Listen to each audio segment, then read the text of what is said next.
Good morning ka-friendship.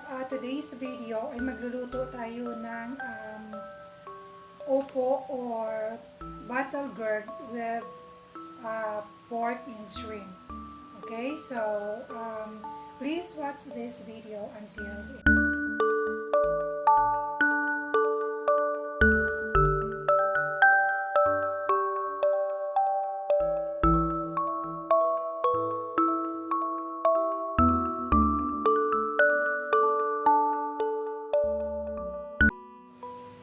Okay, so here are the ingredients. We have here pork. We have here opo, or opo in English is battle gourd. We have here shrimp. This is optional. We have garlic, onion, tomato, and of course we have calamansi. And also we will be using salt and pepper and cooking oil.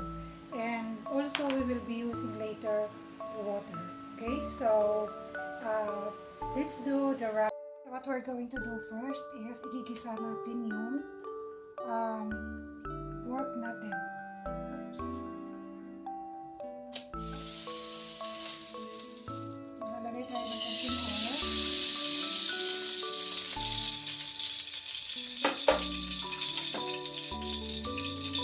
Isutin natin yung garlic.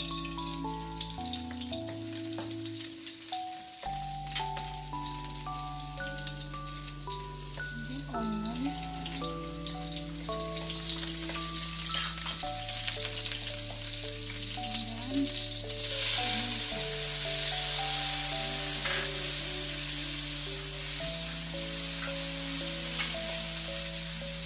Lagay natin ang ating pork.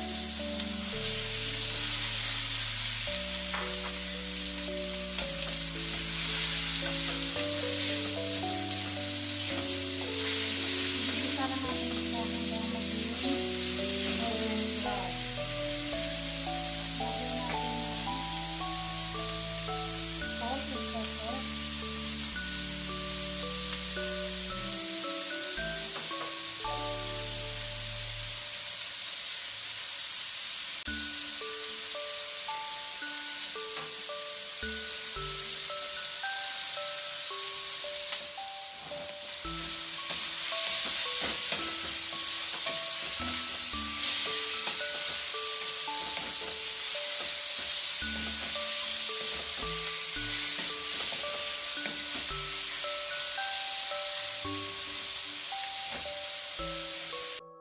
Okay, medyo din brown na yung pork natin. So, pwede natin ilagay yung shrimp natin.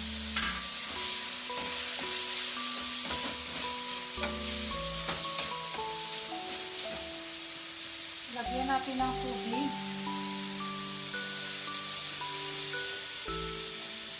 Hayaan na lang muna natin siya dyan hanggang lumambot yung pork natin.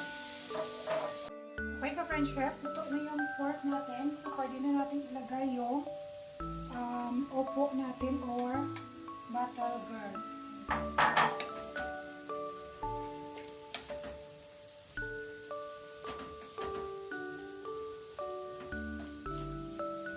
Okay, so hayaan na lang natin medyo lumambot yung opo natin.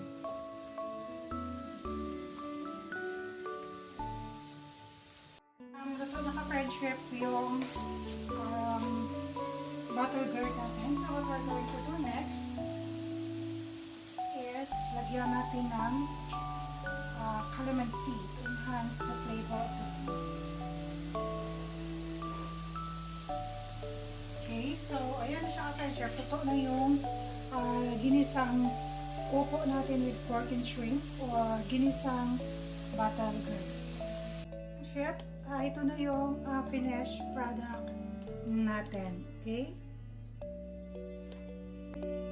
Okay, so ito na ka-friendship yung finished product natin. Ang ating ginisang battle gourd with pork and shrimp. Okay, so if you like this video, kindly hit that like and share button. And to those who are new to my channel, please hit that subscribe button and kindly include the notification bell. Okay, so that's all for today, ka-friendship. This is Tuto Mira at your service. Always remember that be thankful of what you have, because you'll end up having more. If you concentrate on what you don't have, you will never ever have enough. Okay, so see you on my next video. God bless us all. Bye.